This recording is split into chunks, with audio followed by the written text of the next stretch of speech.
guys, selamat datang kembali di Cerita Maya bersama aku, Maya Anantia. Untuk kalian semua yang nonton video ini, aku doain semoga kalian semua sehat dan kalian semua dalam keadaan baik-baik saja. Jangan lupa tetap pakai masker dan jaga jarak di masa pandemi ini. Juga aku ingetin buat kalian yang baru aja klik video ini dan baru tahu ada Cerita Maya di YouTube, silahkan klik tombol subscribe-nya ya. Biar channel aku makin berkembang ke depannya dan bisa makin baik lagi. Kita akan ceritain apa hari ini? Benar sekali, seperti yang kalian lihat di thumbnail, cerita hari ini adalah tentang goes-goes manja, ya kan? Tapi ini manjanya bukan nama orang, tapi melainkan nama hantu. Nah, kisah kali ini sebenarnya bukan kejadian baru-baru aja, tapi sekitar tahun 90-an. Nah, buat kalian yang penasaran ceritanya, mari kita langsung simak ceritanya. Kisah nyata ini terjadi di sekitar tahun 90-an di sebuah sudut kota Solo. Pada saat itu, kendaraan bermotor belum sebanyak sekarang. Bahkan pada saat itu, orang-orang yang punya motor Honda Grand, Honda yang garisnya warna hijau itu udah tergolong mewah.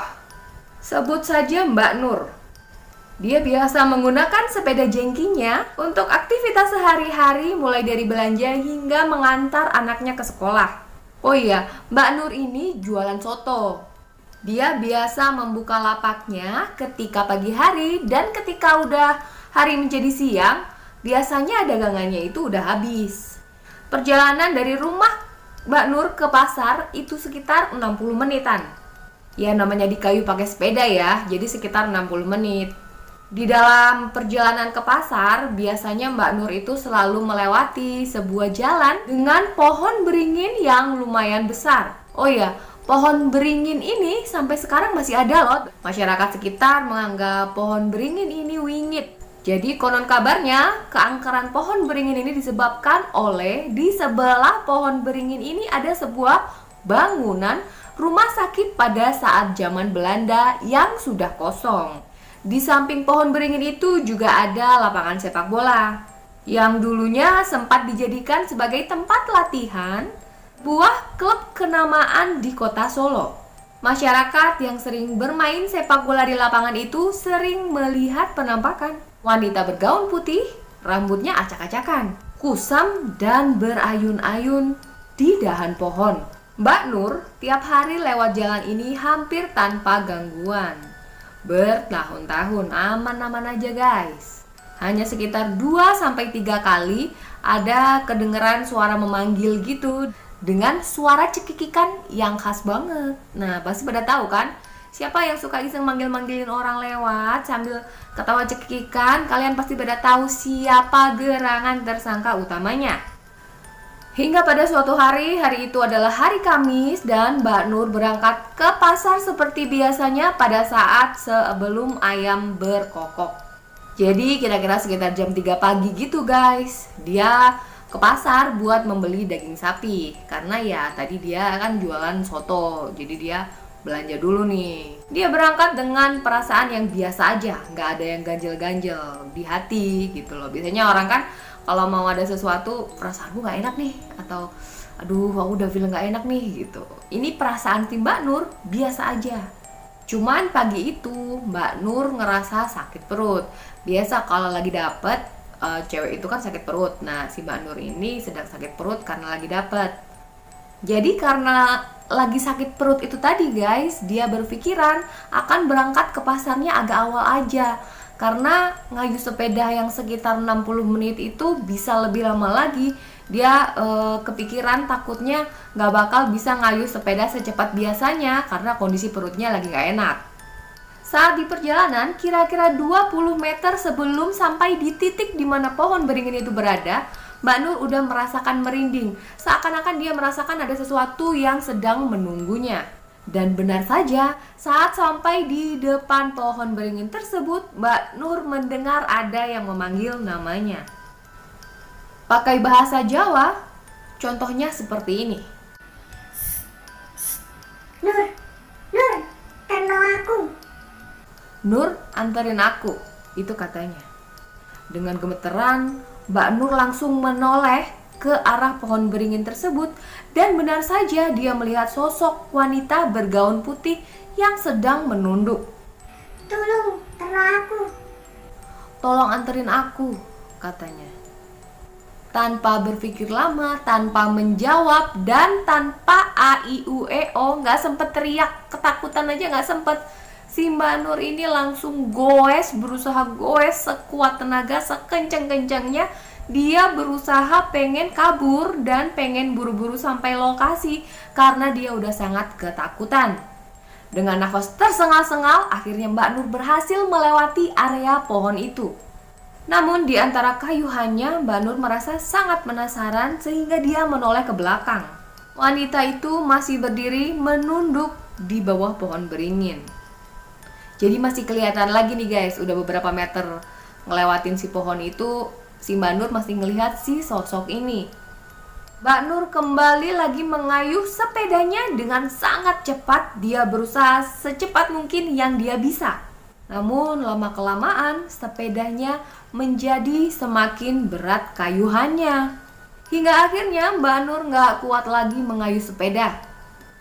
Lalu dia berhenti. Nah, saat Mbak Nur berhenti ini, dia menoleh ke belakang.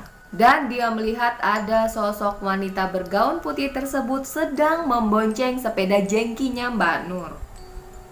Oh ya ampun, berarti kan jaraknya hanya beberapa senti dari si Mbak Nur ini, si makhluk ini. Kok nggak pingsan ya? Kalau aku udah pingsan kali. Dan yang bikin serem lagi, si makhluk itu menatap Mbak Nur dengan senyum yang menyeringai. Mbak Nur yang kaget langsung lemas, kehilangan kesadaran. Ya pastilah. Aduh, aku tadi aja sebelum aku ngomong kalau Mbak Nurnya pingsan, aku udah mikir bahwa kalau itu kejadian di aku juga bakal pingsan. Ya ampun, ih. Dan lebih anehnya lagi, tahu nggak apa coba? Dia kebangun di pagi hari, si Mbak Nur ini dan sepedanya ada di sebuah pemakaman umum yang nggak terlalu jauh dari situ. Dia terbangun udah ada di situ. Jadi mungkin si Miss K ini minta dianterin ke pemakaman kali ya. Dia udah capek ayun-ayun di pohon terus nggak bisa pulang, jadi numpang si Mbak Nur gitu kan ya. Jadi guys, itu tadi cerita buat hari ini, cerita tentang Mbak Nur yang goes sepeda jengki. Buat kalian yang hobi goes-goes kalau ngelewatin pohon atau pohon gede tua gitu atau bangunan tua gitu, kalau kerasa kayuhan sepedanya makin berat, kalian harus waspada, harus hati-hati. Siapa tahu ada yang ngebonceng di belakang. Gimana tuh? Oke, terima kasih yang udah simak video aku. Oh iya guys, aku mau kasih info buat kalian untuk bulan depan aku akan nambahin segmen cerita yang ada di Cerita Maya. Jadi nggak cuma cerita horor. Ada beberapa cerita viral yang akan aku postingin dan tentunya aku pilih materinya apa aja yang beredar di internet saat ini juga. Jadi kalau sementara ini kan aku posting videonya seminggu 3 kali. Nah, di antara seminggu 3 kali itu, jika ada berita viral yang kayaknya asik buat aku beritain, akan aku posting di luar 3 hari utama di mana aku posting video YouTube itu. Gitu guys. Jadi selain itu juga aku akan nambahin, selain cerita horor, aku juga akan nambahin cerita mitos, dan juga aku akan nambahin beberapa cerita-cerita serial killer semacam gitulah, serial killer yang kalian mungkin suka, yang ada di luar negeri dan juga ada di Indonesia.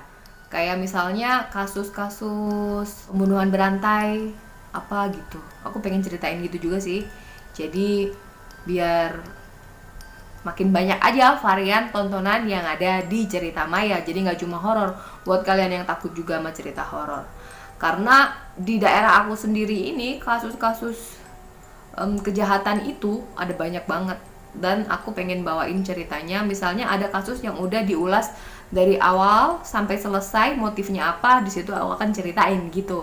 Kalau ceritanya layak untuk dimasukin ke YouTube, sekali lagi aku akan sharing, jadi nggak akan asal aku masukin ke video aku. Jadi buat kalian yang punya saran cerita apa yang bakal yang kira-kira bakal bagus buat aku ceritain buat kalian di bulan depan, kalian bisa DM di Instagram aku di cerita_maya, atau kalian bisa tulis di section comment below, di comment section below.